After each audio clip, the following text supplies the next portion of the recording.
자, 결국 쿨리발리의 오피셜이 나왔습니다. 진짜 긴 시간인 6년 동안 길고 길었던 이 이적설이 드디어 끝이 났는데요. 오늘은 왜 쿨리발리가 첼시랑 안 됐는지 알아보고, 그럼 요번엔 왜 된 것인지도 알아보겠습니다. 처음에 노렸던 감독은 콘테 감독입니다.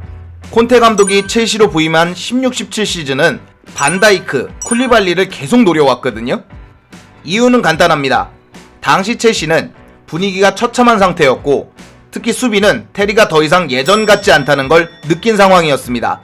그렇다 보니까 센터백 보강은 반드시 필요했고, 그러다 보니까 콘테 감독은 테리를 대체할 수 있는 당시 정상급인 센터백 2명을 노려왔고, 그러다 보니까 쿨리발리 이적설은 계속 나오고 있었습니다.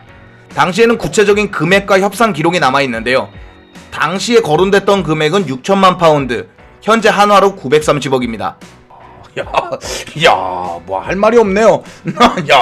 어떻게, 그러나 워낙에 높은 금액이기도 하고, 나폴리가 쿨리발리를 크게 팔라고 들지 않았고, 쿨리발리 역시도 나폴리를 떠나는 거에 대해서 소극적이었기 때문에 결국 콘테는 이루고자 하는 바를 이루지 못합니다. 그래서 보강됐던 자원이 리디거, 다비드 루이스 이런 자원들이 보강이 되거든요. 그러다가 콘테 감독은 결국 보드진과의 불화로 인해서 팀을 떠나게 되고, 그 후에는 더한 사람이 오게 됩니다. 마우리시오 사리 감독이 오게 되는데요. 무려 이 사리 감독은 아예 쿨리발리를 지도해 본 적이 있는 사람입니다. 쿨리발리의 전성기를 이끌기도 했기 때문에 사리 감독은 크게 원했지만, 첫째 아들 세니가 출산에 임박해 있을 때 사리 감독은 쿨리발리를 출전시키려고 했고, 간신히 허락을 받았던 쿨리발리는 병원을 갔고요. 그 병원에서까지 사리 감독은 재촉을 하면서 쿨리발리는 이제 경기장으로 오게 됩니다. 그런데 사리 감독은 그를 교체 카드로 쓰면서 통상적으로 빼주는 출산휴가에 그것도 교체를 위해서 돌아온 게 돼버리기 때문에 사리 감독을 미친 사람이라고까지 표현합니다. 암튼 사리 감독 시절에는 이과인, 조르지뉴까지 애제자들이 첼시를 거쳐가기도 했지만 쿨리발리는 결국 오지 못합니다. 그 후에 램파드 시절로 넘어가면 본인 자체가 부상이 잦다 보니까 경기력이 좋지 않았고, 램파드 감독 체제도 실바, 주마 라인을 유지한 채로 타쿠우스키를 좀 더 노려왔기 때문에 쿨리발리 링크는 상당히 적었습니다. 그러다가 투엘 체제가 들어왔지만 당시에는 리디거가 터지면서 리디거 실바가 맹활약을 했고, 그래 이제는 인연이 없나보다 했지만 리디거의 이탈로 이런 국면을 맞이하게 됐습니다. 그런데 단순히 센터백들이 이탈했고 그래서 쿨리발리가 됐다고 보기는 어렵습니다. 지금 언론에서 거론하는 계약 기간은 4년 내지는 5년인데요.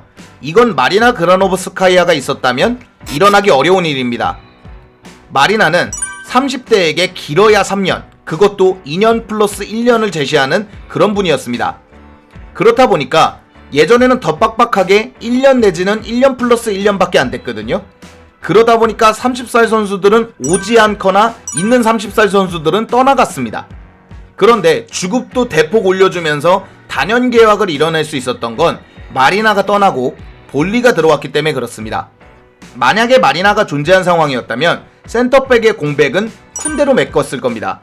쿤데는 리셀이 가능할 정도로 젊고 지금도 굉장히 잘하고 있고 거기에 주급도 높지 않기 때문에 마리나 그라노브스카이아에게는 적합한 선수라고 볼 수 있습니다.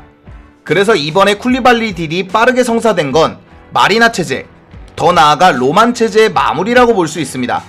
더 이상 첼시는 30살 선수, 리셀이 안 되는 선수에 대한 투자를 아끼지 않는다는 것이거든요.